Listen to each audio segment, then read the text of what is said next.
Good morning and welcome to another episode of On the Drive. This is our conversations to keep and bridge the gap, I guess, between our RV trips and keep the discussion about RV camping going. So, good morning and look who's with me today. The loving husband. Yes, the loving husband. So our topic for today, are you excited, honey? Oh, what's the topic? Well, the topic for today is, I've noticed a lot of discussions about some features that they're offering on campers now that may or may not have been offered when we bought our camper. What kind of a feature might they may that have be? been offered? Maybe we just didn't know what we didn't know, right? So I wanted to get your thought on it. If, like, for instance, independent suspension. If we were to buy our camper again, would we opt to get independent suspension? That's a really expensive option that I see that some of the campers are coming with now. And I wanted to get your thoughts on it. Do you think it would be worth the money to have independent suspension? Would you feel that that would be something we should invest in? Well, I don't have any personal experience in it yet or anything, but I would say after knowing what we know now, after pulling what we have now, I would say yes. Yes.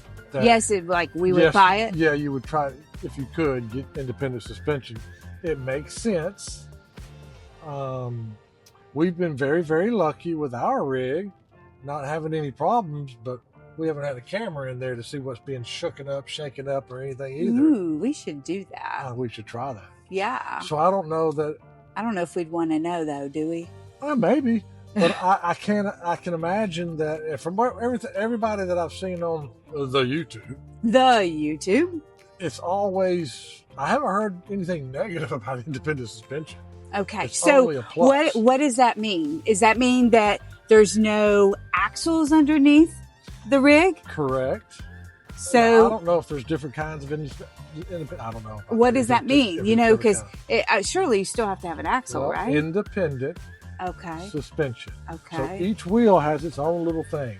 Okay. So they have. So what is it? Like a bracket or some kind of I don't know gadget? exactly what all the stuff is called, but it allows it to go up and down. Let's just say, I don't know. I don't know for sure, but let's just say 5 to 6 inches or something. It allows it to go. It has 5 to 6 inches of play up or down. Well, then when you hit a bump, that tire is able to go down. It doesn't transfer over to the other tire on the other side of the trailer because it's not an axle anymore. It's an independent suspension, kind of like a nice shock absorber or something like that. Or maybe if you had an e-bike or a bicycle and you're riding it, it's got a nice cushy seat with little springs on it. It's better than a seat that's just a plain seat with nothing on it. You can feel the difference how hard it is.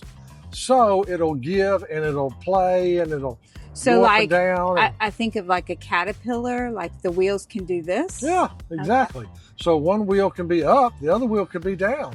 It also would probably, from what I hear also, it would keep better traction. I don't know that that's necessarily an issue per se unless you were going around a corner and there was lots of bumps. But independent suspension, I think, could be nothing but a good thing. One of the other main things I think would be, for sure, disc brakes. Well, let's go back to independent suspension for a minute. So I'm trying to grasp the concept of that. So say, for instance, we go over a really big bump or something. Maybe it's just on one side. So today, the axles would go like this, right? They can, yes. And the whole unit would tilt, right? Well, they could, yes. Because they got the little leaf springs on there. So they're kind of on that side of the axle, one side of the other. It's got the little springs on there. And then nowadays they're coming up, they've got like the new Brinkley's come stock, I think, with a a different kind of suspension, if you will, on the axles. With the shocks. Yes, like these shock absorbers type things, which would make it a better ride also. Yeah. But the independent suspension, I think, is going to be a huge deal. Okay. Well, in theory, it would make sense. Okay, if the independent suspension made the ride smoother, yes, then obviously the banging inside the trailer, inside anything that's going on inside that we don't see today, still, I think a camera inside it might be scary, honestly. Woo, it might be a scary thought. But it would be smoother, so that would mean, in theory, less bang. Lots of less bang, and in theory, it would give you a lot longer life because things not being jolted and banged, and staples won't come out of the wall, a door doesn't crack. Now whatever. it's not a fix-all. I mean, you're still going to have vibrations, honey. I don't think it's going to be a fix-all. There's no such thing as a fix-all. Correct. Right? But think of it like I don't know, like riding on a go-kart versus riding in a Cadillac. Gotcha. A roller coaster. Well, more importantly, if we auto level, will our wheels stay on the ground? That's a good question. That's a good question right there. Mm-hmm. It depends on what the play is, what the range of motion is, in the tires. But I would think that that would be an interesting. So if we had to do it all over again, and they said, hey, this unit comes with independent suspension for an option, you say that we would go check, yes. If we could, yes. Okay. So then another option that I see, like you touched on, was the difference between disc brakes and drum brakes. We have drum brakes right now. So correct. You're saying that if that option was presented, you would probably opt for the disc brakes? Correct. Why? But now, knowing what we know now, 100% yes. Why? Because with the Brinkley, at least, I'm assuming most of the other big guys are heavy too. When you're trying to stop it, well, stopping is for sure enough a thing that has to happen. Correct. You've got to be able to stop that sucker as fast as possible on a dime if you need to. And I think in our case right now, the majority of the stopping is on the truck. Okay. Now, I could possibly not have the gain set correctly on the RV and all that kind of stuff, but I've got it set, like ours is set at 8, but I don't feel like the RV is stopping us like it could. And I think with disc brakes, I think it would be a game changer, because then the trailer would help stop itself. It's kind of like the same difference with disc and drum brakes on a vehicle. That's why almost every vehicle now has disc brakes. There's a reason for that, because drum brakes they're fine, they work, but disc brakes are better. Well, see, maybe I'm just one of those naive people, I guess. But I'm sure at some point one of my vehicles have had drum brakes. Well, way back in the day, didn't you have like a Pinto or something? Hey, don't be hating. Well, as long as you... Yeah. I had a 1976 Chevrolet Vega, and it was an awesome car. It more than likely. With no air conditioning, I can almost mind guarantee you. That it had anyway, drum brakes. It probably did, and I don't remember because, sometimes you block trauma.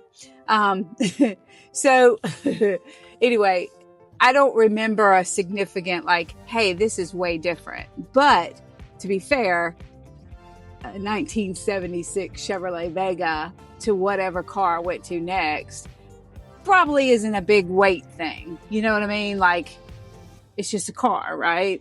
Yeah. I probably wouldn't have noticed as a kid. I don't know for how much you would notice either.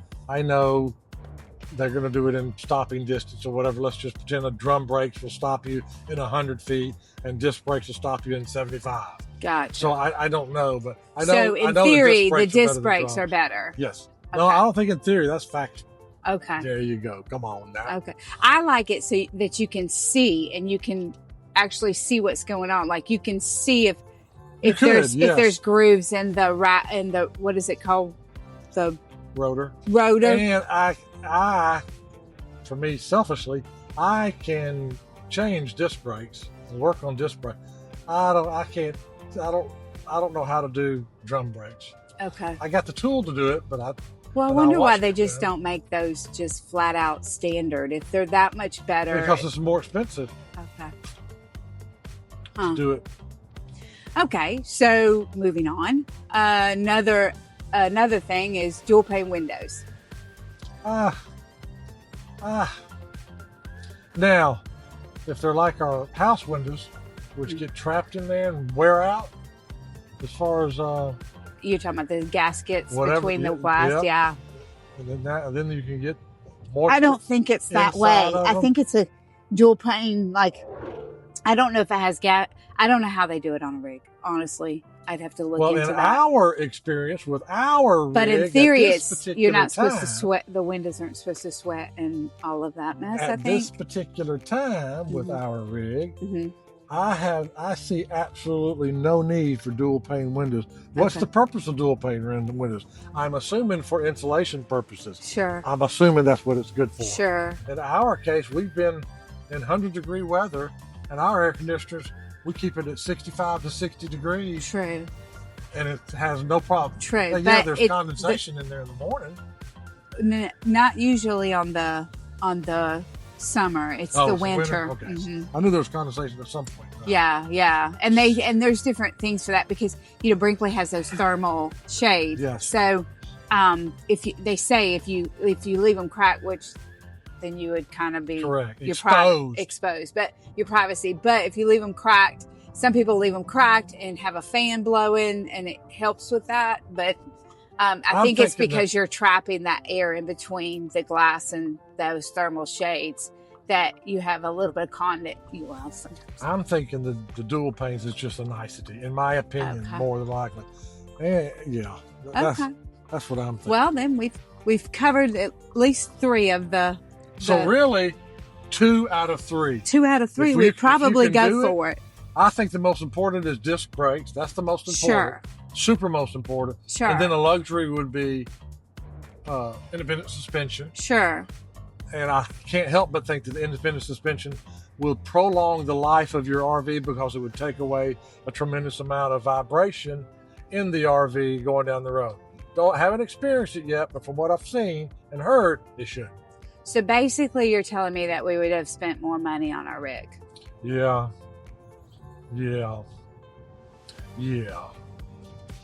Well, there you have it, folks. More money. Money. Anyway, so as always, y'all have a great day. See ya. Bye, y'all.